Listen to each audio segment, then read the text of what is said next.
Salam sejahtera buat kita semua. Senang sekali kita bisa bertemu kembali dalam program Renungan Harian GKPU Halim Perdana Kusuma.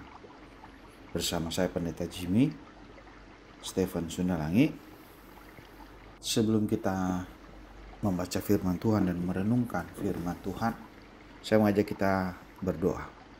Bapa di sorga, kami mengucap syukur kepadamu pada hari ini. Tuhan berkenan menuntun kami untuk kami hidup dan mengarahkan kami untuk kami tidak lepas dari rancangan Tuhan. Di hari dan minggu yang baru ini kami datang untuk memulai aktivitas dengan memohon pertolongan Tuhan agar kami dapat memahami firman Tuhan dengan baik. Ya Roh Kudus, terangi hati kami, bimbing kami memahami firman-Mu. Kuatkan kami melakukannya dalam kehidupan nyata kami. Berfirmanlah kepada kami karena kami sedia mendengarkannya. Dalam nama Tuhan Yesus kami berdoa. Amin. Ibu bapak saudara-saudara, pembacaan Alkitab kita di 1 Korintus pasalnya yang ke-5, ayatnya yang ke-9 sampai 13, demikian firman Tuhan. Dalam suratku telah kutuliskan kepada kamu, supaya kamu jangan bergaul dengan orang-orang cabul. Yang aku maksudkan bukanlah dengan semua orang cabul pada umumnya dari dunia ini, atau dengan semua orang tamak dan penipu, atau dengan semua penyembah berhala, karena jika demikian kamu harus meninggalkan dunia ini. Tapi yang kutuliskan kepada kamu sekarang ialah supaya kamu jangan bergaul dengan orang yang sekalipun menyebut dirinya saudara seiman adalah orang cabul, tamak, penyembah berhala, pemfitnah, pemabuk, atau penipu. Dengan orang yang demikian janganlah kamu sekali-kali makan bersama-sama. Sebab dengan wewenang apa aku menghakimi mereka yang berada di luar jemaat?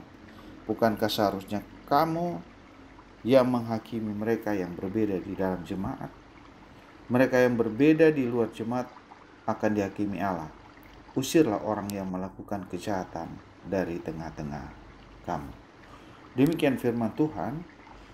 Tentu yang berbahagia ialah mereka yang mendengarkan firman Allah dan yang memeliharanya. Terpujilah Kristus. Tema renungan kita di hari ini ialah memelihara kekudusan di jemaat.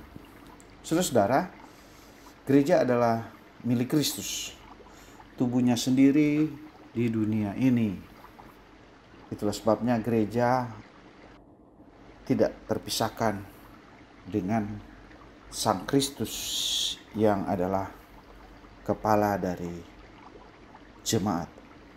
Maka gereja, dalam hal ini dalamnya ada jemaat, dipanggil untuk hidup dalam kekudusan, bukannya sebagai individu, tapi juga sebagai sebuah persekutuan.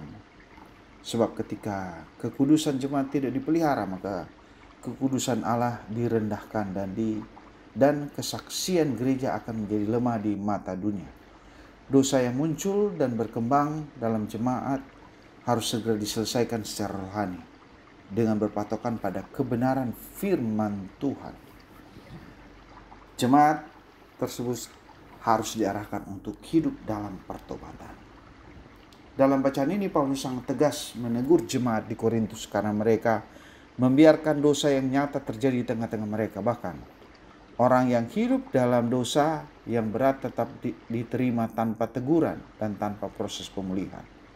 Paulus mengingatkan bahwa orang-orang di luar akan dihakimi Allah, tetapi kamu usirlah orang-orang yang jahat itu di tengah-tengah kamu. Itu kita bisa lihat di ayat yang ke-13 dari pasal 5. Ada beberapa hal penting yang Paulus tekankan pada bacaan kita. Yang pertama, jemaat bertanggung jawab terhadap anggotanya sendiri. Jemaat yang terdiri dari institusi gereja, yang dalam konteks sekarang disebut majelis gereja, yang terdiri dari diaken, penatua, dan pendeta. Dan gereja sebagai persekutuan tentu tidak mungkin menegur orang di luar gereja yang hidup tidak kudus. Tetapi kita dipanggil saling menjaga, menegur, dan menolong anggota jemaat untuk tetap hidup benar. Yang berikut, disiplin gereja adalah bagian dari kasih. Kasih bukan hanya menerima, tapi juga mengarahkan kepada pertobatan dan pemulihan. Gereja tidak boleh membiarkan dosa merusak seluruh tubuh Kristus. Kalau gereja membiarkan hal itu terjadi, maka gereja bukanlah gereja. Kekudusan harus dijaga, karena dosa itu sangat menular.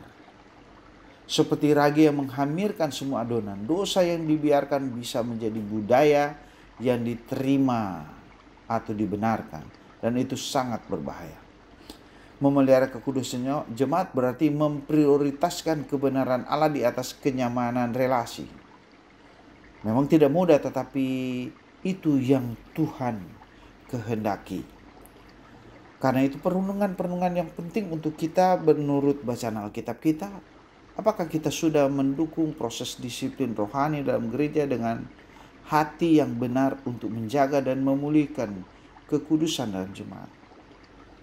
Apakah hidup kita memang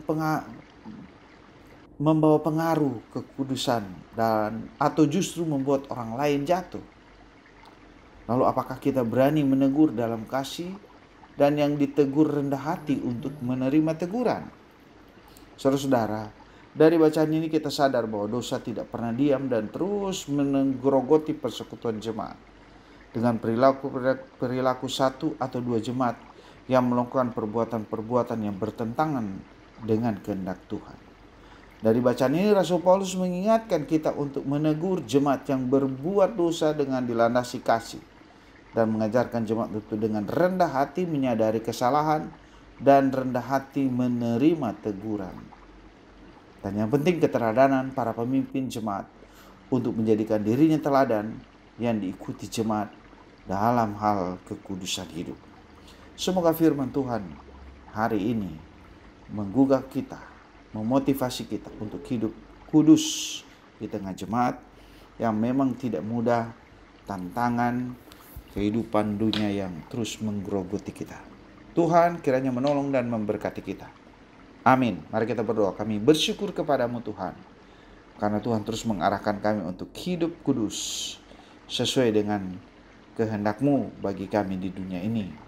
Tolong kami untuk punya keberanian mengintrospeksi diri, keberanian untuk menegur kesalahan orang lain dengan kasih, dan keberanian ketika kami sadar kami berbuat dosa, untuk dengan rendah hati juga mengakui kesalahan di hadapan Tuhan. Terpujilah nama-Mu Bapa kekal selama-lamanya.